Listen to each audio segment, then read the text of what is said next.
It really has been an extraordinary day, even by the standards that here in Washington, D.C., where it's very difficult to read the tea leaves when it comes to how the political entities within this city are going to react. When the day started, I think a lot of people had a very negative attitude that there was no way the two sides were going to be able to avert a shutdown, which would just be horrific.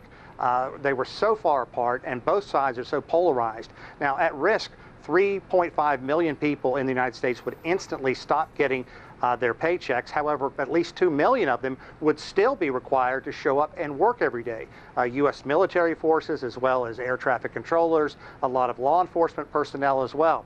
And the ultra-conservative members, the MAGA Republicans, if you will, those who support former President Donald Trump, they had come in and they had demanded extreme budget cuts, something like 30%. They wanted money for border security down with Mexico, and they wanted to do away with things that U.S. President Joe Biden had been pushing for, including funding for Ukraine. And in the end, what happened was the House Speaker, Kevin McCarthy, crossed over party lines to work with Democrats. It's something that just is so rare here, and they were able to come to an agreement.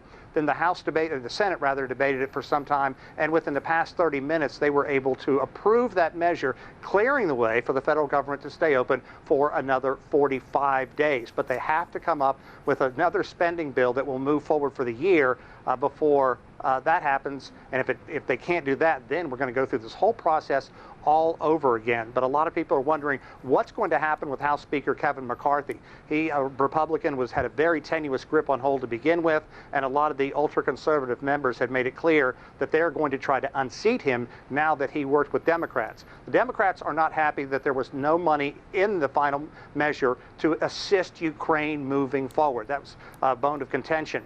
But speaking later today, members of both houses and members of both parties believe that in the future they are going to find some way to come up with money to help Ukraine. If you remember, just recently, Ukrainian President Vladimir Zelensky last week was here in Washington, D.C., and at the time, President Joe Biden said the United States would not turn its back on Ukraine.